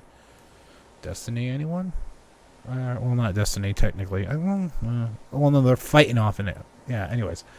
They're defending a big orb in space. But, players would join in one of 3 factions waging a cold war over control of the planet, and zones planned for the games ranged from the west coast of the U.S. to Europe and South America and Australia. Blizzard's plan was to make a game world huge and to keep adding areas with expansions in the years after the launch. The main concept was you, the player, would maintain a mundane job, butchering, engineering, entrepreneurship during the day, while waging clandestine warfare against the opposing factions at night or in between work hours. One potential wow, I can't talk tonight. One potential scenario described to me by a person who saw the game might have gone something like this. So, you're working for a corporation, like I am. You're helping run a shop when you're called off to a mission by your faction. So you run into an elevator, switch outfits, superhero style, and then go off to fight enemies with a group of friends or allies. Or you can just ignore the combat and just keep doing your stupid job. A couple of the classes they had was Reaper, Jumper, Titan, Ranger, and Juggernaut. I'm assuming the Juggernaut is the big tanky beastie bastard. Each of which had its own special combat abilities, items, and so on and so forth. Jumpers, for example, would be agile scouts with a teleport ability and the ability to quickly leap in and out of combat. Titans were tanks. Oh, really? Come on. While Rangers were snipers with cloaking and other abilities. So I guess I would assume the Juggernaut would be more DPS, probably. More, I'm just going to go in there, break shit, and then jump back out again and let the Titan continue leading the pack. So it sounds like it took some aesthetics off of Team Fortress 2. It sounds kind of like Destiny, although Destiny doesn't have that many factions. It has three players and, one faction. I don't know. What do you guys think? Something you might have looked forward to, or is it just kind of meh? Or do you agree with Blizzard going meh on the game? So first off, has anybody seen the anime Gurren Lagann? Because it really sounds like that to me. I have not. Yes. I have not, but John has. Yeah, the premise of the show is that there's these underground societies, and you either live underground or you live above ground, but during the day, there's giant monsters that come and attack you, but during the rest of your life, it's just basically normal post-apocalyptica. Sounds interesting. What was the name of the anime again? Gurren Lagann. Gurren Lagann? It's by the same people that made Kill la Kill. It was a series before that. Okay, I'll have to check into that, because that sounds interesting. Mm-hmm. But any other thoughts? I mean, do you guys sympathize with Blizzard in killing this thing? No, I mean, it sounds like from what I understand, I don't know, I posted in chat, it was one of those things where, the City of Heroes franchise was pretty huge, and it died. It literally died. Yeah. And, Champions or whatever, Champions Online, I think was what it was called, is where you could just do whatever. I heard of that. I broke many, what would you call it? Franchise laws, I guess. I made Ronald McDonald a champion. I was able to make his champion perfectly, and I was a shadow champ, which is the most OP thing in the game. Right. They literally, someone reported me to the point where I had to rename myself the artist formerly known as Ronald McDonald. And so and then I got banned there too, but it was stupid. That audience though is great. The City of Heroes and City of Villains. Yeah. It's something they were probably trying to grab for, but that audience quite literally evaporated into other games before they could implement this MMO to snag them up. Yeah. Rython mentioned, does this mean they're going to finally finish Ghosts? No. Think of Ghosts as Duke Nukem Forever. Okay? Just look at it that way. Ghost is going to be the next Duke Nukem Forever. It's going to be talked about. It's going to be vaporware for 10, 15 years, and then they're going to finally put it out. And it's going to be the worst pile of shit you've ever seen in your life. I remember hearing a story of how in one of the Blizzard HQs they have a statue of Nova right in the front. Mm-hmm. But it's the statue of Nova from 6 years ago. So every year the statue just starts slumping forward and forward and forward until one year it's going to collapse. As long as that view is pretty, Rython says. Oh God, good old Blizzard. I don't know. I mean, it's something I might be interested. I'm always waiting. I have an idea for the greatest freaking sci-fi MMO on the planet. And I'm still every day I tinker with it, write a little something here out, little something there out. Oh, I'm gonna change this. I'm gonna change that. You know, you could either be the good guys or the bad guys. Two factions. You know, you could either be the guys that want to blow up the universe or be the guys that want to save the universe. And here's the thing: the guys who want to save the universe kind of have more cooler gadgets than the guys who want to blow up the universe. But the guys who want to blow up the universe are more tougher and than the guys who want to save the universe. So I don't know. That's that thing. Speaking of MMOs, moving on. Warlords of Draenor. We finally have the expansion pack system requirements. They have been released. So the up-and-coming expansion to WoW is almost within reach, and Blizzard has officially released its system requirements. So, clear my throat here. The minimum system requirements are as follows. For both a PC and a Mac, 35 gigabits of available hard drive space. Wow, that game is fucking huge. Good thing we got terabyte drives now, right, guys? Mm-hmm. 2 gigabits of RAM, internet connection, of course, keyboard, mouse, DVD-ROM drive, why I don't really understand, because I believe they're going to digitally distribute the game anyways. And a minimum display resolution of 1024 by 768. Now for the PC users, separate minimum requirements. XP, Vista 7, 8, maybe 10. All with their latest service packs, Core 2 Duo, E6600, or AMD Phenom X3 8750. Hey, I meet that finally. An NVIDIA GeForce 8800 GT, or Radeon HD 4850, or integrated HD Intel HD graphics 3000. I actually exceed the NVIDIA requirements for my main machine and meet the requirements for my laptop. That's cool. For Mac users, OS X 10.8, Intel Core 2 Duo, NVIDIA GeForce 9600M GT, or a Radeon HD 4850. Guess what, all you older MacBook 2008 MacBook users? You're out. Goodbye. Recommended system requirements, I should say: 4 gigabits of RAM, multi-button mouse with scroll wheel. Ooh, I have one of those, I think, right? Does this meet that? I don't know. Anyways. Preferred operating system: 7 or 8 64-bit with latest service packs. Notice XP and Vista are not on the recommended requirements. Don't blame them. Intel Core i5 or an AMD FX 4100. I think I actually beat that too. NVIDIA GeForce GTX 470 or Radeon HD 5870. Ooh, I actually do beat that. Sorry, I'm comparing my dick size with their dick size. I apologize. Now, for Mac users, OS X 10.9 or latest version, an Intel Core i5 or better, or an NVIDIA GeForce GT 750M or Radeon HD 6750M or better. That don't seem that bad. That doesn't seem that bad. I think a lot of us should meet those requirements, right? Yeah, it sounds like they can run it on a tablet or pretty much a toaster at this point. Yeah, because well, I don't know of a tablet running. Well, the Surface Pros, of course, would run probably an i5, but I don't think most of the tablets are running ARMs right now. Yeah, I think Razer has a pretty decent tablet if you want to do that, but if you want, yeah, yep. You're gonna pay what, like $2,000 for that? I think $1,300 for a new model. Okay. What about you, Porta? Do you meet these system requirements?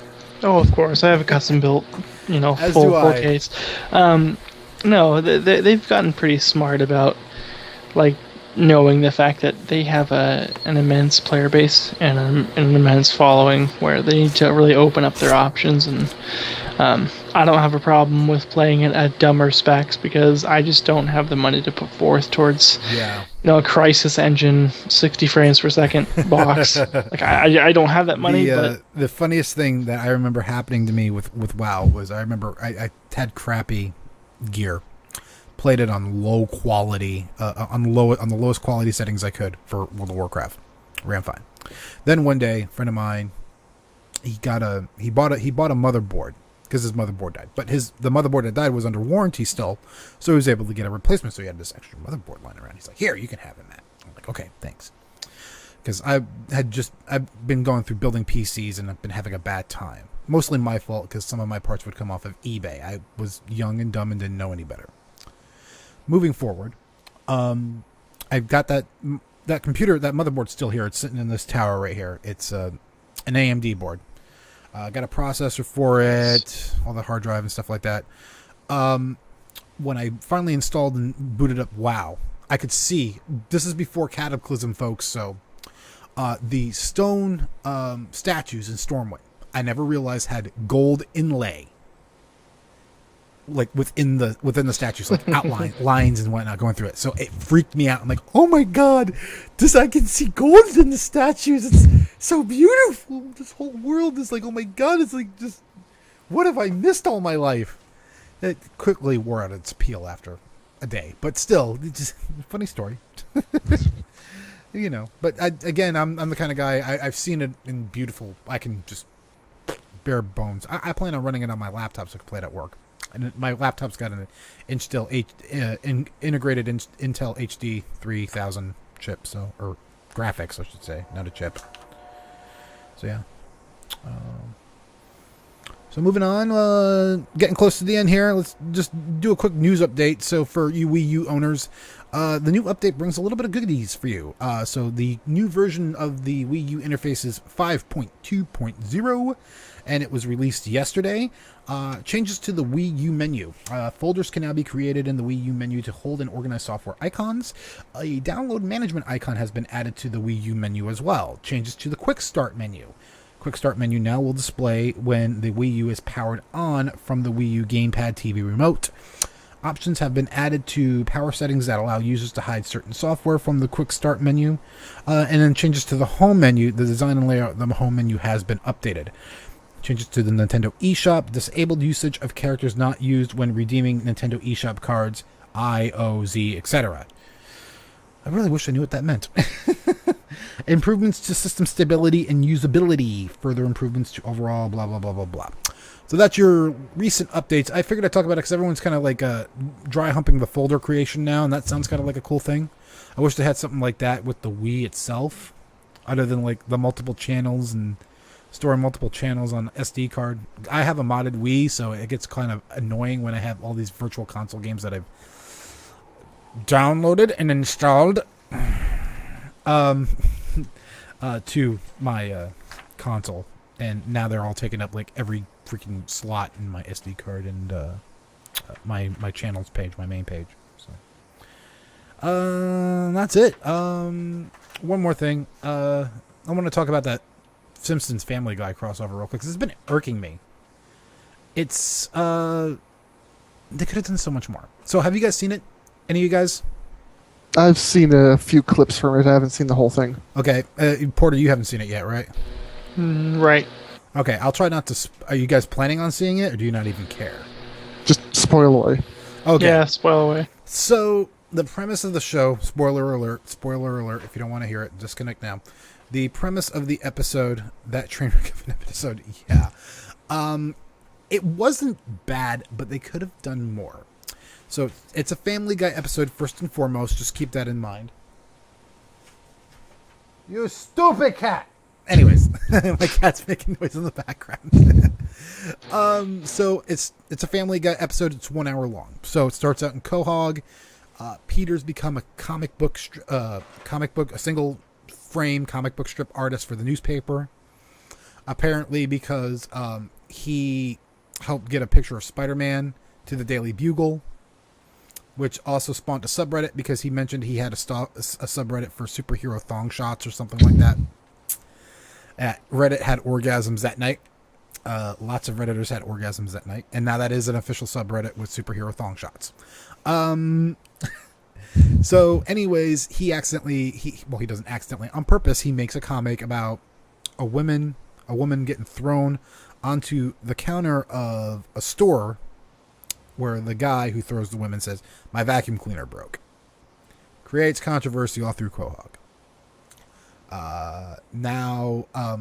And then he does another comic, same one, but with a different title. I don't remember it too much. It was just kind of a starter episode to get run out of Quahog as fast as they can. So they run out of Quahog, no explanation of where they're going. They're just driving along. They stop at this shanty convenience store in the middle of nowhere. When they come out, the car gets stolen. Car drives off into the nothingness, and they're just sitting there like, where's our car? Oh my god, what are we going to do? They start walking, and mysteriously, out of nowhere, there's Springfield. Anywhere USA. Because they still haven't identified the state yet. But, so they go walking into Springfield. They feel that's where their car was stolen and was taken to. They go into the Quickie Mart. They meet Apu for the first time. And then they're trying to beg Apu for donuts because they have no money. Homer comes out of the shadows. Here's money. Here's donuts. Here, I'll give you a dozen donuts. I'm going to take 6. Oh, no, I'm going to take 4. Okay, you only got 6 people with you. I'm going to take 2 more. So now I got 6 donuts. You have 12 donuts. So, anyways, or 6, whatever. Anyways, stupid gag. They get along. Homer and Peter. They stay at the Simpsons' house while they're looking for their car. Of course, Chief Quimby of Simpsons fame, the police chief, he doesn't give a shit about the car. Chaos ensues. Blah blah blah. Stewie becomes obsessed with Bart Simpson. Meg and Lisa are kind of getting along. Meg turns out to be a better saxophone player than Lisa, and Lisa's pissed at that. You don't see much interaction between Marge and Lois. I think that's kind of one of the things I want to see is those two interact, because at the end they kind of disliked each other a little bit, so don't really see what happened with them other than Lois not wearing a bra or some shit. I don't know what that was about. The show goes on. They look for the car. They find the car. It was an old, raggedy, scrangly. The old blind. I don't know if you guys know Simpsons that well, but the old guy who kind of looks like Grandpa, but it's not Grandpa, with the really thick glasses. Yep. Hunchback guy. He's the one that stole the car because he thought it was his pants. That was kind of funny. So, anyways, the Simpsons. We get before that though. Sorry, I'm kind of going all over the place. So Homer takes Peter to the Moe's. They have a drink. Peter's happy with Homer finding his car or helping him find his car and stuff like that. So he gives him a 6-pack of Pawtucket Patriot Ale. Homer takes a sip, hates the beer. Peter's defending his beer. Moe grabs the beer, rips off the Pawtucket label, and it's a Duff beer. So apparently Pawtucket Ale in Quahog has been stealing Duff's beer forever. So lawsuit ensues in Springfield. Everyone's in the courthouse from both sides of the show. You know, and then they're comparing each character on Family Guy with each character on The Simpsons. So you got the principal from the high school in Quahog with Principal Skinner. You got Stewie next to Montgomery Burns. And you got Cleveland next to the other guy, the black guy that Homer hangs out with in The Simpsons. And they're like, you know, they bones each other and they're having a good time. Anyway, so moving on and on and on. So anyways, a lawsuit ensues. They can't sell, Quahog can't sell the beer anymore. So as they're getting ready to leave, Homer and Peter get into a chicken fight. It's the chicken fight, except with with Homer being the chicken and Peter being Peter. So, and it's a long drawn fight and whatnot. And that's it. That's all that happens. And then Homer dies, but doesn't die. So he gets back up. He's alive, and Peter's sitting there, and he's like, "You want to know something funny? Your car's parked in front of my car, so I can't leave." Anyways, and then they make some crack about how they should stay 30 minutes apart from each other, meaning that there should be a show in between them. So, anyways, long story short, that's a short. Watch the episode. It's actually kind of funny. It has its moments. There could have been more, though. I would have liked to see more interaction with Meg and Lisa, more interaction with Lois and Marge, less dry humping of Stewie and Bart Simpson, and Stewie being obsessed with Bart, because, you know, I don't see that. I can see Bart being more obsessed with Stewie. You know, that I think is what should have flipped. Maybe some of the Simpson people being more obsessed with the Family Guy people, rather than all Family Guy people dry humping the Simpsons to whatever. And yeah, that's just, there could have been more. There was one cool thing though. During the fight scene, when Peter punches Homer, he goes woohoo. When Homer drop kicks Peter, Homer says Roadhouse. That was kind of cool. The flip there. But anyways, that's it. I'm done ranting about that. Anyways, again, just to remind you guys, we are trying to segue into more geek stuff rather than just gaming, which we'll start with next year. So with that being said, gentlemen, we are done for the night. I hear the howling of many, many in the background looking for me, so I got to get rolling. Any last minute things, John? No, it was great. This was a great show. I'm really happy that I got to share all the 3DS stuff, because anyone who has a 3DS has like 2 months of gameplay on anybody who has the Wii U as far as like Super Smash Bros. Goes. So it's very exciting. I'm really happy to share that. Well, I'm glad you could, and I'm really thank you for doing that much research. I'm really impressed, man, and I'm looking forward to having you on the show again when we come back next season, man. You know, probably after the new year, maybe before that if we get things organized here. So, and Kole, thank you for joining. Hopefully, it was everything you dreamed about. Oh yes, I'm glad we finally got this out of the way. It's really nice to be here talking with you guys, and hopefully I'll be here next year or whenever we have it set up. Well, yeah, I'll definitely have you back on the show, man. You were great, definitely. So, I appreciate you being here. And again, unfortunately, Kanori couldn't be here. It's okay though. We'll miss him. And John, just try to drag him off that damn game. Get him back in here, please. Oh yeah. All right. I'll do that. He has a weak personality. I'll get him. All right. So thanks a lot, guys. Hosts, hang out for a second. You know the drill. And thanks to all of you for watching us. We'll see you in a while. We're going to take a long break, especially me because my throat's killing me tonight. So have a good night, everyone. This has been the Noob Shelter. Take it easy.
Oh. Do it, Kole. Alright, this has been the Noob Shelter season finale, episode God only knows what, recorded on September 30th, 2014. Check us out online, noobshelter.blogspot.com, youtube.com/Noob Shelter for all of our old episodes, hitbox.tv/Noob Shelter, and on Facebook, facebook.com/Noob Shelter. Thank you, everyone. Goodbye, horses. Have a good night. Oh.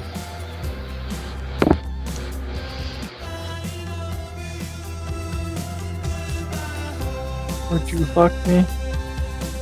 I'd fuck me. What have I done? Goodbye, horses. I'd fuck me hard.